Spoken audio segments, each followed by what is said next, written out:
దేవునికి స్తోత్రం. మీ అందరికీ నా హృదయపూర్వక వందనాలమ్మ. Praise lord. అటువలే మీరును అడుగుడి మీకు ఇయ్యబడును, వెతకుడి మీకు దొరుకును, తట్టుడి మీకు తీయబడును. దేవునికి స్తోత్రం. హల్లెలూయా, ఆమేన్. దేవాది దేవుడు మనకిచ్చే ఈ ఉదయకాల సమయంలో వాగ్దానం ఏంటంటే, అడుగుడి మీకు ఇవ్వబడును, వెతుకుడి మీకు దొరుకును, తట్టుడి తీయబడునని యేసుక్రీస్తు ప్రభువారు ఉపమాన రీతిగా మనకు చెప్తున్నారండి. దేవాది దేవుడి గురించి అడుగు ప్రతి వానికినంట ఇవ్వబడుతుందంట, వెతుకువానికినంట దొరుకుతుందంట, తట్టువానికి తీయబడుతుందంటండి. ఈ మాటలు చెప్పే ముందు ఒక ఉపమాన రీతిగా ఒక స్నేహితుల్ని మనకి చూపించారు యేసుక్రీస్తు ప్రభువారు. ఎలా అంటే ఒక రాత్రికాల సమయంలో, ఒక అర్ధరాత్రికాల సమయంలో తన స్నేహితుడి దగ్గరికి వచ్చి, ఇద్దరు స్నేహితులు ఉన్నారంట. ఒక స్నేహితుడు తన స్నేహితుడి దగ్గరికి వచ్చి, స్నేహితుడా, దయతో నా ప్రార్థన, నా మొర ఆలకించు. నాకు దూరదేశం నుంచి నాకు స్నేహితుడు వచ్చి ఉన్నాడు, తనకి తినడానికి ఆహారం లేదు, దయతో నీ దగ్గర ఏమన్నా ఉంటే పెట్టు అనేసి తన స్నేహితుడిని ఎంతో దీన మనసుతో అడుగుతున్నాడంటండి. ప్రాధేయపడుతూ అడుగుతున్నాడంట. తలుపు కొడుతున్నాడంటండి. తలుపు నడుతున్నాడంట. స్నేహితుడా, దయతో తలుపు తీయి, నా స్నేహితుడు వచ్చి ఉన్నాడు, తను తినటానికి ఏమీ లేదు, నీ దగ్గర రొట్టెలు ఏమన్నా ఉంటే ఇవ్వనేసి బ్రతిమాలుకుంటూ అడుగుతున్నాడంటండి. తన స్నేహితుడు విన్నాడు. కానీ తన స్నేహితుడు అంటున్నాడంట, అయ్యా, నేనైతే చాలా అలసిపోయి వచ్చాను, నేను చాలా కష్టపడి పని చేసుకుని వచ్చాను, అలాగైనా నా పిల్లలు కూడా చిన్న పిల్లలు పడుకుని ఉన్నారు, వాళ్ళని డిస్టర్బ్ చేయకు, వాళ్ళని బాధ పెట్టకు, ఇబ్బంది పెట్టుకో, నేను లేచి నీకు ఇవ్వలేను అని అన్నప్పుడు కూడా తన స్నేహితుడు విడవక మరలా తడుపు నడుతున్నాడంటండి, కొడుతున్నాడు. ప్లీజ్ స్నేహితుడా, దయతో నా విన్నపం ఆలకించు, ప్లీజ్. నా స్నేహితుడు దూరదేశం నుంచి వచ్చాడు, తను తినడానికి ఏమీ లేదు, దయతో నీ దగ్గరది ఏమన్నా ఉంటే పెట్టు అని ప్రాధేయపడుతూ ఎంతో దీన మనసుతో తన స్నేహితుడిని అడిగినప్పుడు ఇంకా తన స్నేహితుడు లెగిసి తన స్నేహితుడికి ఏం కావాలో ఇచ్చి పంపించాడంటండి. అటు రీతిగానే ఈ లోకానుసారంగా తన స్నేహితుడికి ఏది కావాలో తన ప్రాణ స్నేహితుడికి తెలిసినప్పుడు ఇచ్చి పంపించాడు కదండి. ఎంత అలసిపోయినా, ఎంత ఇబ్బందుల్లో ఉన్నా కానీ తన స్నేహితుడికి ఏది కావాలో ఇచ్చి పంపించిన రీతిగానే మన దేవాది దేవుడు, మన కన్న తండ్రి, మన ఆత్మీయ తండ్రి, మన ఆత్మలు రక్షించడానికి వచ్చిన మన పరమ తండ్రిని మనం అడిగినప్పుడు ఏదైనా ఇస్తారండి.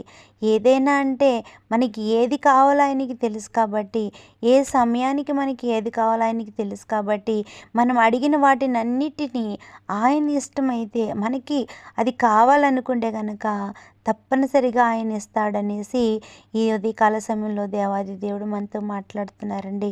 మీరు అడగండి, మీకు ఇస్తాను, మీరు వెదకండి, మీకు నేను దొరుకుతాను, మీరు తట్టండి, మీకు తీయబడుతుందని దేవాది దేవుడు వాగ్దానం చేశారండి. వాగ్దానం చేసిన దేవుడు మర్చిపోరు కదండి. వాగ్దానం చేసిన దేవుడు తప్పక మన పట్ల నెరవేర్చడానికి సంసిద్ధుడిగా ఉన్నాడండి. మనం ఎలా అడగాలంటే హృదయపూర్వకంగా అడగాలి, తగ్గింపుతో అడగాలి, ప్రాధేయపడుతూ అడగాలండి. చాలా విరిగి నలిగిన మనసుతో ఆయన సన్నిధిలో ప్రాధేయపడుతూ ఆయన పాదాలు పట్టుకుని బ్రతిమాలుకోవాలి.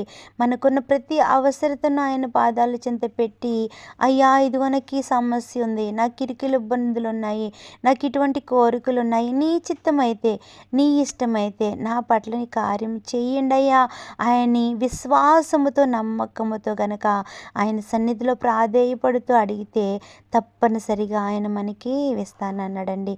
మనం వెతకాలండి, ఆయనని వెతకాలి. నిజంగా ఉదయకాల సమయం అనేది, మధ్యాహ్న కాల సమయంలో, సాయంకాల సమయంలో, ప్రతి సమయంలోనూ మనం ఆయన్ని వెతుకుతూ ప్రార్థన చేయాలి. అయ్యా, నీ సన్నిధికి నేను వచ్చినాను ప్రభువా, దయతో నా ప్రార్థన విన్నపం ఆలకించయ్యా, అయ్యా నాకు కావలసిన ప్రతి అవసరత తీర్చండి అయ్యా, నీ బాధలు చెంత పెట్టుకున్నానని మనం ప్రాధేయపడుతూ ఆయన సన్నిధిలో ప్రార్థిస్తూ వెతికేవారిగా ఉంటే గనక ఆయన తలుపు దొరుకుతానని చెప్తున్నాడట.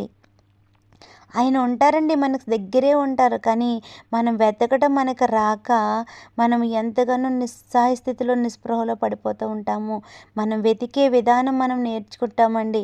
నేర్చుకున్నప్పుడు ఆ వెతికే విధానం నేర్చుకుని ఆయన సన్నిధిలో మనం వెతికేవారిగా ఉన్నప్పుడు ఆయన మనకు దొరుకుతానని వాగ్దానం చేశారండి.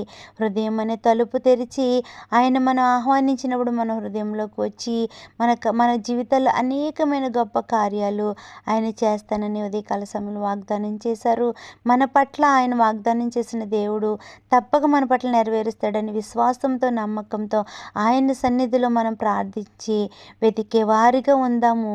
ఆయన సన్నిధిలో అడిగి మనం పొందుకునే వారిగా, మనం వెతికినప్పుడు ఆయన మనకు దొరుకుతాడని చెప్పిన రీతిగా మనం మన హృదయాన్ని ఆయనకిచ్చి ఆయన మన హృదయంలో ఆహ్వానించుకునే వారిగా ఉదయకాల సమయంలో ఉందాము. నిస్సహాయ స్థితిలో, నిస్పృహ స్థితిలో నాకేది రావట్లేదు, ఏది జరగట్లేదు అనుకున్న నా ప్రియ అక్క చెల్లెలు, అన్నదమ్ములారా, దయతో ఈ ఉదయకాల సమయంలో మన దేవాది దేవుడు మనతోనే మాట్లాడుతున్నాడు. మీరు వెతకండి, నేను దొరుకుతాను. మీకు ఏది కావాలో అడగండి, నేను మీకు ఇస్తాను. మీరు హృదయం అనే తలుపు తెరిస్తే గనక నేను మీ హృదయంలోకి వస్తానని వాగ్దానం చేశారు దేవుడు. తప్పక నెరవేరుస్తాడు. ఈ వాగ్దానం మన పట్ల నెరవేర్చాలని ప్రతి దినము ఉదయకాలం, మధ్యాహ్నం, సాయంకాల సమయంలో మనకున్న ప్రతి ఖాళీ సమయంలో ఆయన సన్నిధిలో ప్రార్థించి ఆయన కృపను పొందుకునే వారిగా ఉందాము. ఈ చిన్న కొద్ది మాటలు దేవుడు దీవించునుగాక. ఆమేన్. Praise lord.